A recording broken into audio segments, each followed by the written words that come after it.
Hai, apa kabar sahabatnya Rizky semuanya? Dimanapun kalian berada, semoga sehat selalu dan berkah segalanya ya. Selamat datang kembali di channel Rizky Sajalah, channel podcast online yang bisa merubah harimu jauh lebih bermakna. Masih tentang Laila Majnun ya guys. Di episode sebelumnya, Majnun kaget saat Noval menyebut nama Laila, kekasihnya ya. Kira-kira apa yang akan terjadi pada Majnun setelah Majnun mendengar nama Laila yang diucapkan oleh orang yang baru ia kenal? Tuliskan pendapat kalian di kolom komentar ya. Lalu, bagaimana kisah selanjutnya?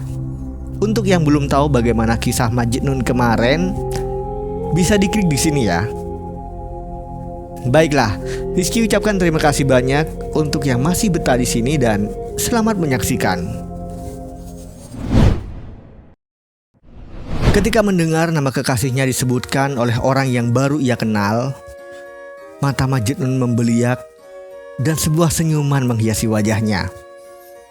"Laila," gumamnya dengan penuh kasih sayang. "Kekasihku, Laila." Lalu dengan terhuyun-huyun, ia mengambil sepotong daging untuk dimakan dan meminum seteguk anggur. Noval telah memecahkan teka-teki itu. Yang harus dilakukannya hanyalah berbicara mengenai Laila, memuji kecantikannya, sifatnya, serta kebaikannya. Dan pastilah Majnun akan menanggapinya dan memang benar demikian yang terjadi. Sementara sang pangeran Biduin merangkai karangan bunga mawar dengan kata-kata pujiannya. Majnun menambahkan dengan sajaknya yang ibarat gemerlap mutiara.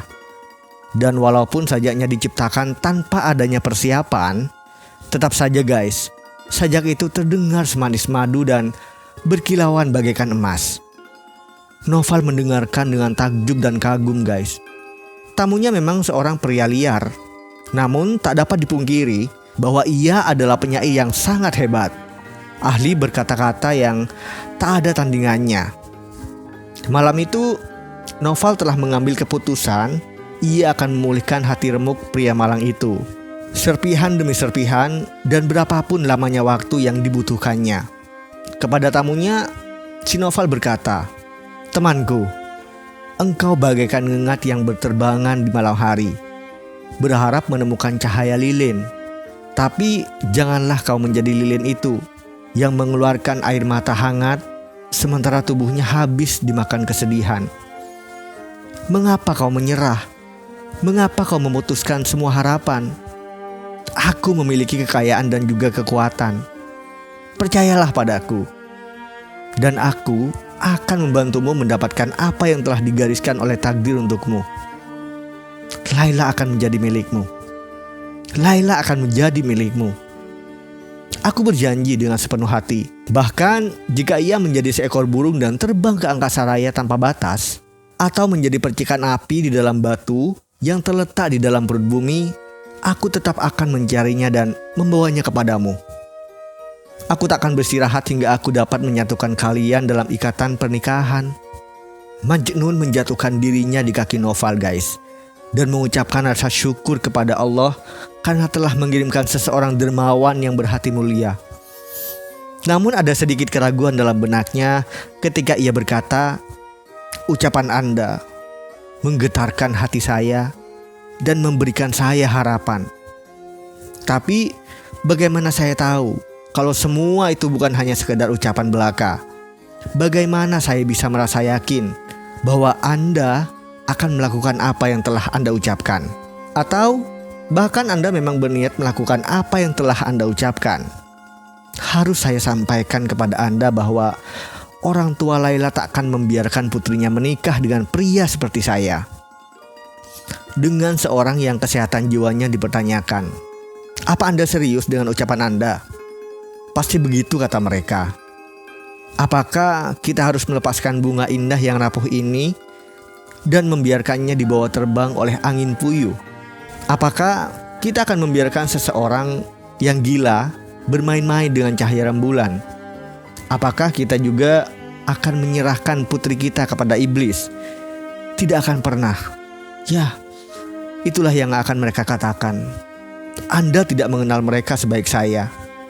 Telah banyak orang yang mencoba membantu saya di masa lampau. Namun semuanya sia-sia saja. Seberapa kerasnya pun usaha mereka, tetap saja mereka tak dapat membuat takdirku yang gelap menjadi terang kembali. Tak akan ada yang dapat menggoyahkan ayah serta ibunya. Bahkan emas dan perak yang berlimpah, kebun dan hewan ternak yang banyak sekalipun tak akan dapat mengubah pikiran mereka. Sekarang Anda mengerti bahwa sudah tidak ada harapan lagi untuk saya.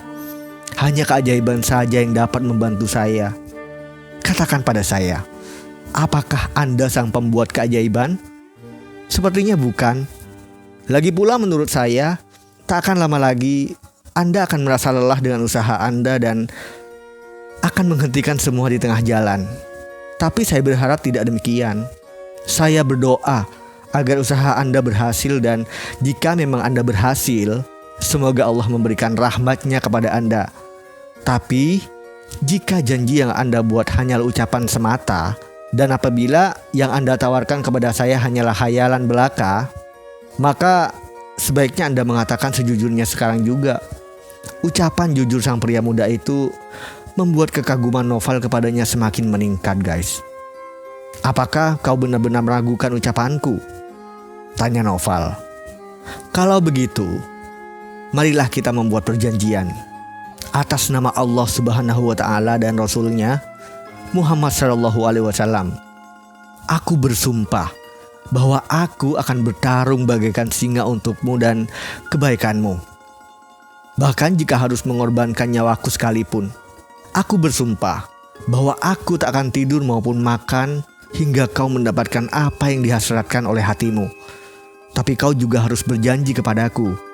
Kau harus berjanji bahwa kau akan bersabar dan dapat menahan nafsumu.